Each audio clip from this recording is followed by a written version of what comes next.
Welcome to live steno classes. आपका dictation प्रारंभ होगा 5 सेकंड बाद।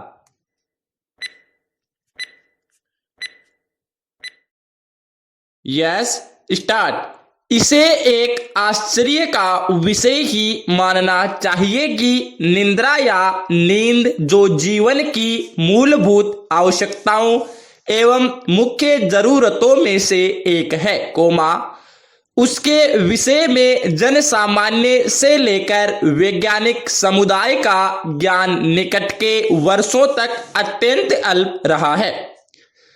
विगत 2-3 दशकों में ही इस संदर्भ में गंभीर प्रयास वैज्ञानिक समुदाय द्वारा प्रारंभ किए गए हैं और उनके द्वारा किए गए शोधों के जो परिणाम निकल कर आए हैं, उन्हें अद्भुत एवं विलक्षण ही कहा तथा माना जा सकता है।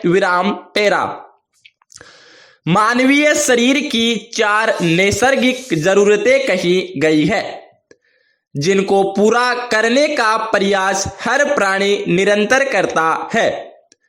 भूख लगना, प्यास लगना, प्रजनन करना एवं सोना, इन चारों को वैज्ञानिकों से लेकर आत्मवेता तक प्राणियों की मूलभूत गतिविधियों में मानते रहे हैं। पेट न भरना वह स्थिति में, प्रजनन न हो पाने की स्थिति में या इन सब को पाने की स्थिति में प्राणियों में क्या परिवर्तन घटित होता है। इस संदर्भ में सामान्य व्यक्ति से लेकर विद्वानों तक ने बहुत सोच विचार, लिखा पढ़ा एवं बोला है। इसे एक विचित्र संयोग ही मानना चाहिए कि निद्रा या नींद, जिसे पूर्ण करने में इंसान अपना 1/4 जीवन काल लगाता है, उसके विषय में हमारी अब तक की जानकारियां बहुत ज्यादा नहीं रही है। मात्र विगत कुछ दशकों के प्रयास ही उसके मूल्य एवं महत्व की ओर ध्यान आकर्षित कर पाने में सक्षम हो सके हैं। जीवन जगत में प्राणियों की जितनी भी खोजें अब तक इस धरती पर हुई हैं, उनमें से प्रत्येक प्रजाति अपनी दैनिक दिनचर्या का एक महत्वपूर्ण अंश सोने में या नींद लेने में गुजारती है। वैज्ञानिक अब इस सोच में एक मत है कि नींद लेने का कार्य, प्राणियों ने इस धरती पर जीवन की उत्पत्ति के साथ ही आरंभ कर दिया था। दूसरे शब्दों में निद्रा का कार्मिक विकास के या इवोल्यूशन के प्रथम चरणों में एक कही जा सकती है। विगत दिनों हुए वैज्ञानिक शोध बताते हैं कि नींद का पूरा होना हमारे शारीरिक स्वास्थ्य के लिए अत्यंत जरूरी है। हमारे शरीर का ऐसा कोई अंग नहीं है और हमारे मस्तिष्क की ऐसी कोई प्रक्रिया नहीं है, जिसको नींद लेने से आराम न मिलता हो। साथ ही साथ नींद लेने से वे स्फूर्तिवान न हो जाते हों। जब हम नींद ले रहे होते हैं तो उतनी देर में मस्तिष्क हमारे सीखने की, स्मृति क्षमता, निर्णय लेने की क्षमता को तरोताजा कर लेता है।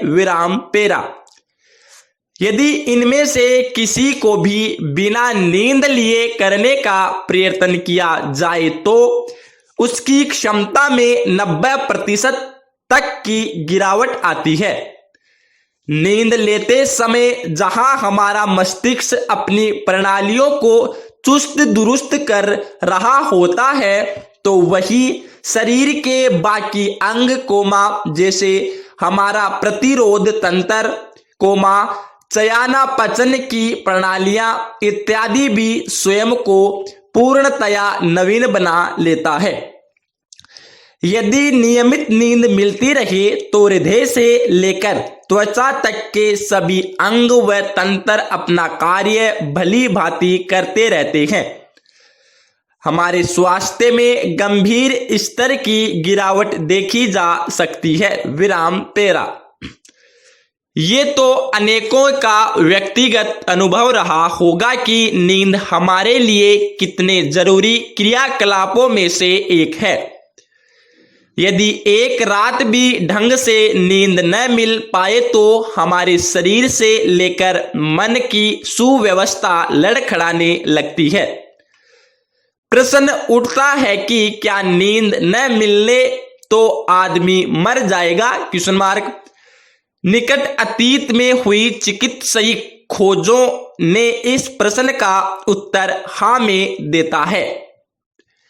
इस बात को कहने में अब कोई शंका नहीं कि जितनी कम नींद कोमा उतनी ही कम व्यक्ति की आयु भी हो जाती है। जब से मानवीय जीवन की व्यवस्थाएं बढ़ी है कोमा आहार लेने का समय व तरीके बिगड़े हैं कोमा शारीरिक श्रम कम हुआ है कोमा जीवन शैली विकृत हुई है तथा विषाद व तनाव के कारणों में वृद्धि हुई है कोमा तब से अनिद्रा की बीमारी ने हमारे देखते देखते एक महामारी का रूप ले लिया है। विश्व स्वास्थ्य संगठन को संभवतया इसी कारण अनिद्रा को एक महामारी के रूप में घोषित करने के लिए बाध्य होना पड़ा। चिकित्सीय परीक्षण बताते हैं कि जो लोग विभिन्न कारणों से 30 या 40 की उम्र में अनिद्रा के शिकार होने लगते हैं कोमा धीरे धीरे एक दिन उसको किसी भी दवा से नींद आना पूर्णतया बंद हो जाती है।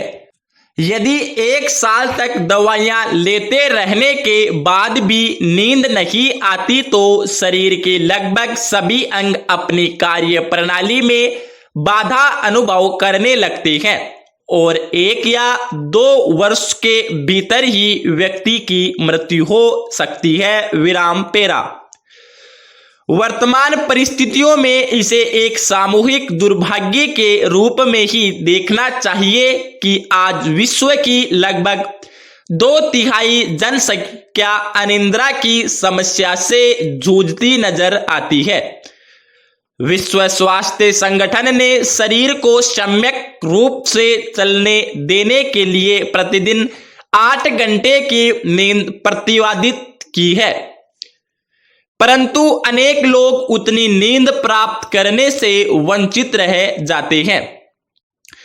यदि हर रात मात्र 6 या 7 घंटे ही नींद ली जाए तो शरीर की रोग प्रतिरोधक क्षमता गंभीर रूप से घटने लगती है और इन्फेक्शन से लेकर कैंसर होने की संभावना 2 से 4 गुना बढ़ जाती है।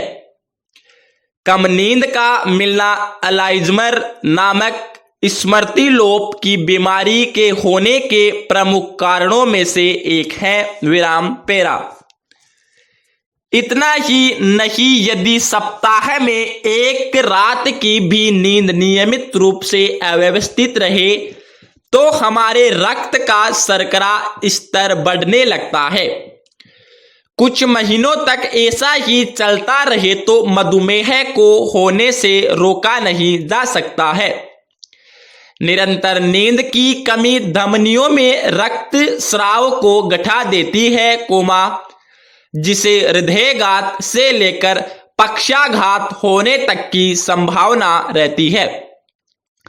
जिन लोगों को नियमित नींद नहीं मिल पाती है कोमा उनके रक्त परीक्षणों से पता चलता है कि कम नींद हमारे शरीर के उन हार्मोन्स में बढ़ोतरी कर देती है कोमा जो हमारी भूख को बढ़ाते हैं तथा उन हार्मोन्स को घटा देती है कोमा जो हमारे मस्तिष्क को क्षुधा तृप्ति का अर्थात पेट भर जाने का संदेश पहुंचाते हैं।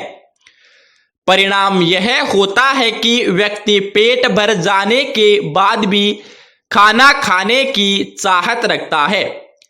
इसी कारण कम नींद का मिलना मोटापा या ओबेसिटी के प्रमुख कारण में से एक है। विराम पेरा। इसके अलावा यदि भरपूर नींद न मिले तो दुर्घटनाओं से लेकर अनेकों अन्य कारण हमारे लिए जानलेवा बन जाते हैं। नींद न मिल पाने पर गाड़ी चलाने से घटने वाली दुर्घटनाएं कोमा, शराब पीकर गाड़ी चलाने से घटने वाली दुर्घटनाओं की तुलना में कई गुना ज्यादा है। अकेले अमेरिका में हर घंटे में एक व्यक्ति की मौत पर्याप्त नींद न मिल पाने के कारण घटी दुर्घटना से होती है।